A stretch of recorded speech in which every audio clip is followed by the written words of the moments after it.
The United States Navy hasn't lost a convoy escort since World War II. Not during the Cold War. Not during the tanker wars of the 1980s. Not during the Gulf War. Not during 2 decades of Persian Gulf patrols since. 80 years of unbroken convoy defense. 80 years of doctrine, technology, and training built around one absolute. If American warships are escorting vessels through hostile waters, those vessels arrive. On this day, Iran decided to test that record. What happened 12 minutes later left nothing floating, except the warships that started the fight.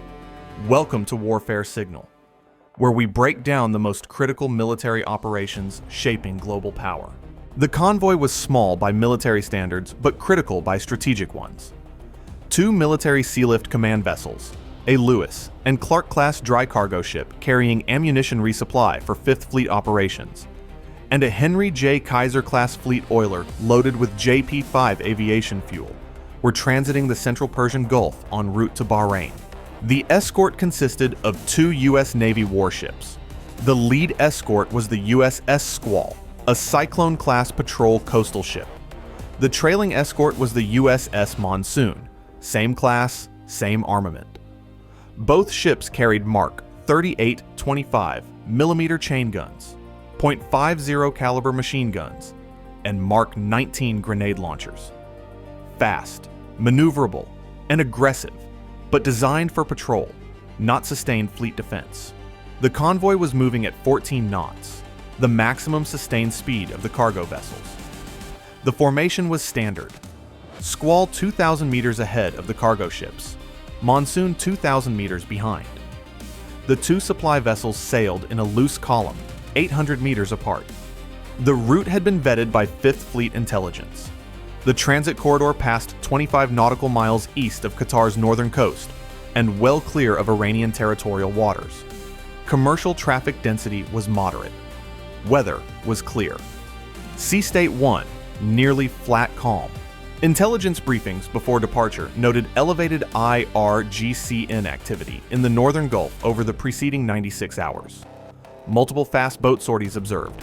Increased communications traffic from Bushehr, Bandar Abbas, and the IRGCN base at Abu Musa Island. The threat assessment was rated moderate, one step below the significant threshold that would trigger additional escort assets. That assessment was wrong.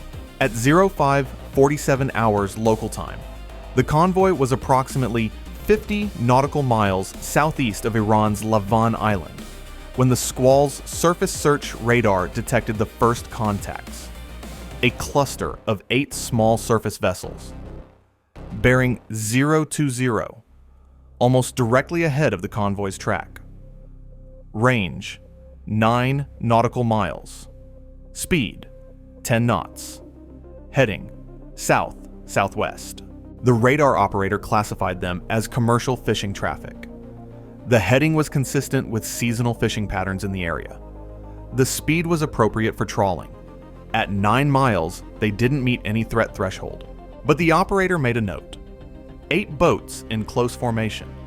Unusual for fishing vessels, which typically spread across a wider area to work individual nets. He flagged the observation to the officer of the deck. The officer acknowledged the flag, but didn't escalate. 8 boats at 9 miles, 10 knots. Fishing profile. Doesn't meet alert criteria. This was the correct decision by protocol, and it was the wrong decision by outcome. At 05:51, a second cluster appeared. 6 contacts, bearing 165, to the south-southeast, behind the convoy's trailing escort. Range, 7 nautical miles. Speed, 12 knots. These contacts appeared to be emerging from behind a group of oil service platforms that dotted the Gulf floor in that sector. Now there were 14 contacts, 2 groups, one ahead, one behind. The convoy was between them. The officer of the deck escalated at 05:52. The captain of the Squall was notified. The Monsoon was alerted via secure radio. Both ships went to heightened readiness, not general quarters, but one step below. Additional lookouts posted. Weapon systems brought to standby. At 05:54, both groups accelerated simultaneously. The forward group went from 10 knots to over 40 in under a minute. The rear group mirrored the acceleration. Courses adjusted, both groups converging directly on the convoy. There was no ambiguity left. This was a coordinated attack. General quarters on both patrol ships. Sounded at 0555. 56 sailors across 2 vessels went to battle stations. The 2 supply ships were ordered to increase speed to maximum. A painfully slow 16 knots for the oiler, 15 for the cargo ship. They were also ordered to alter course due west, toward the Qatari coast and away from the approaching threats. But supply ships don't maneuver like warships. They're large, heavy, and slow to respond. Course change at 15 knots takes time. The convoy was exposed. At 0556, the Squall's captain made the critical decision that defined the engagement. Instead of staying ahead of the convoy, he ordered the Squall to turn and charge directly at the forward group. Full speed, 35 knots, on an intercept course designed to meet the attackers as far from the supply ships as possible. The monsoon held position, guarding the convoy's stern against the rear group. The 2 patrol ships were now fighting separate battles, separated by over 4,000 meters of ocean, with 2 defenseless supply ships between them. At 0558, the Squall closed to 1,500 meters from the lead boats of the forward group. Radio warnings had been transmitted on Channel 16, 3 separate calls. No response from any vessel. The lead Iranian boat, a Kaiser-class fast attack craft, opened fire first. A sustained burst of 14.5 mm KPV machine gun fire aimed at the Squall's bridge. Rounds splashed short. The gunner had misjudged the closing speed, but the intent was unmistakable. The Squall's captain gave the order. Weapons free. The Mark 38 chain gun opened up at 1,200 meters. The 25 mm rounds found the lead boat within the first burst. Impacts along the waterline. The boat slowed immediately, listing to port. The crew could be seen scrambling.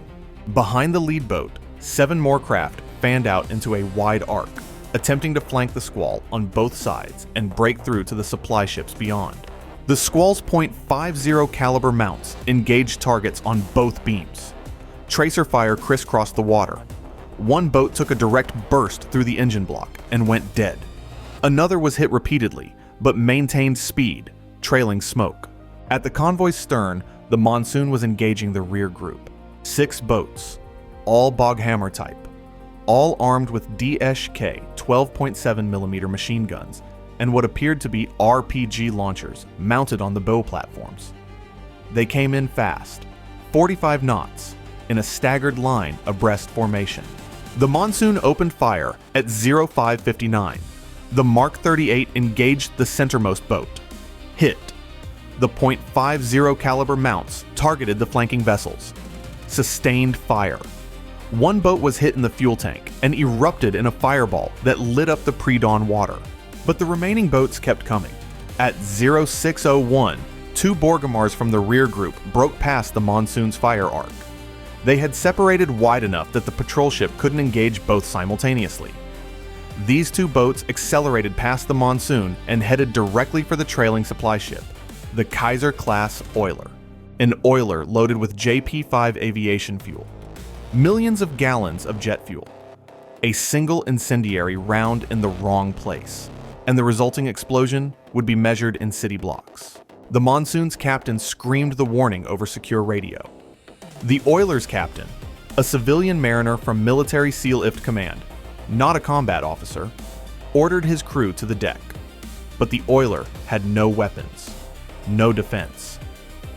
A 41,000-ton floating fuel tank with nothing between it and 2 armed fast boats except water. This was the moment the entire engagement hinged on. At 0602, the Squall's captain, still engaged with the forward group, heard the monsoon's warning. He knew the stakes. He ordered his helmsman to disengage from the forward group and come about, full speed toward the oiler. But coming about takes time. The Squall was 4,000 meters from the oiler. At 35 knots, that's over 3 minutes. He didn't have 3 minutes. What he had was the distress signal that had been broadcast at 0555, 7 minutes ago, and the asset that signal had activated. At 0603, two AH-1Z Viper attack helicopters from the amphibious assault ship USS Macon Island, which had been operating 35 nautical miles to the southwest, arrived over the convoy area at combat speed. The Vipers had been scrambled within 2 minutes of the distress call. Their transit at maximum speed, 190 knots, consumed the remaining time. They arrived with a full combat loadout, Hellfire missiles, 20mm M197 cannon, and 2.75-inch rocket pods. The lead Viper, callsign Scarface 2-1, immediately identified the two Borgamers closing on the oiler. Range, 400 meters from the supply ship, and still closing. The pilot's targeting system locked the lead boat, one Hellfire. The missile covered the distance in under 3 seconds. Impact amidships. The Boghammer disintegrated. Wreckage and fuel sprayed across a 200-meter arc. The oiler's hull was showered with seawater and debris, but not damaged. The second boat saw the explosion and turned hard to port, breaking off the attack run. The Viper's gunner tracked it, a second Hellfire. The boat was hit attempting to turn. It flipped, burned, and sank within 90 seconds. The oiler was safe. Scarface 2-2. The second Viper swung toward the monsoon's engagement area.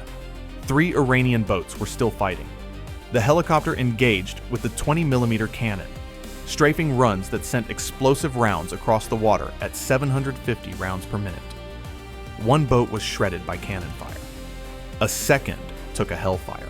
The last boat from the rear group turned and fled. At the forward engagement, the squall was still fighting. 5 boats remained operational. But the arrival of the Vipers had changed the calculus.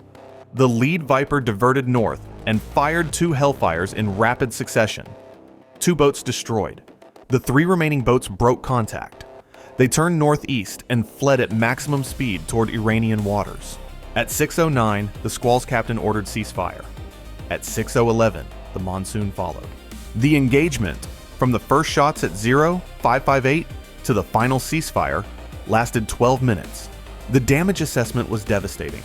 For Iran, 9 IRGCN fast attack boats destroyed, 2 disabled and abandoned, later recovered by Iranian naval forces. 3 boats escaped. 14 vessels had attacked. 11 were eliminated. The squall sustained 31 small arms impacts, minor damage to the superstructure, and 1 radar antenna. 2 crew members wounded, both shrapnel injuries, both non-critical. The monsoon sustained 19 impacts. 1.50 caliber mount damaged by a near miss that bent the traversing mechanism. 3 crew members injured. 1 moderately from RPG fragmentation that detonated short of the hull. The 2 supply ships were unharmed. The oiler, carrying enough JP-5 to fuel 5th Fleet aviation operations for weeks, arrived in Bahrain without a scratch. The convoy record held, but the aftermath exposed critical vulnerabilities. The intelligence assessment that rated the threat as moderate was immediately reviewed. Post-engagement analysis revealed that the IRGCN had split its attack force across 2 staging areas. The northern boats launching from a temporary forward position near Lavon Island's oil terminals. The southern boats staging from positions masked by commercial oil infrastructure. This split staging approach had not been seen before and wasn't covered by existing threat models. Leaked assessments from Iranian military analysis, obtained through Allied intelligence channels, revealed that the IRGCN's primary objective was not the patrol ships. It was the oiler. Iranian commanders had identified the fuel supply as the strategic target. Destroying or igniting a Kaiser-class oiler loaded with JP-5 would have created an environmental and military catastrophe, potentially disrupting 5th Fleet aviation operations for weeks and triggering an oil price spike measured in double digits. The fact that 2 boats reached within 400 meters of the oiler before being destroyed was classified as a near miss of strategic proportions. Had the Vipers arrived 90 seconds later, the outcome could have been catastrophic. CENTCOM implemented immediate changes. All convoy transits through the central and northern Gulf were assigned helicopter escort, either organic airborne assets or confirmed standby within a 10-minute response radius. The threat classification model was revised to weight-coordinated multi-axis approach patterns more heavily. The moderate threshold was tightened. Within the IRGCN, the losses were felt deeply. 11 boats, dozens of personnel killed or wounded, and the strategic objective, striking an American supply vessel, had failed completely. But Iranian analysts drew one conclusion that concerned American planners. The patrol ships alone could not have protected the convoy. Without the Vipers, the oiler was vulnerable. The entire defense had hinged on external air support arriving within an 8-minute window. The question they were now asking, what if that window could be closed? Standoff anti-ship missiles, launched from fast boats at 30 kilometers. No need to close to machine gun range. No need to survive the approach. Just launch and leave. The 12 minutes in the Gulf proved the convoy escort works. What it also proved is that it works by minutes, not by hours. And the margin between success and catastrophe is thinner than anyone in Washington wants to admit. The oiler delivered its fuel. The cargo ship offloaded its ammunition. The patrol ships were repaired. The crews were debriefed. Commendations were issued. And somewhere in Bandar Abbas, the next generation of missile-armed fast attack craft moved from the design floor to the production line. The convoy record held. Whether it holds next time depends on a question no one has fully answered. What happens when the boats don't need to get close? Stay vigilant, stay informed. I'll see you in the next one.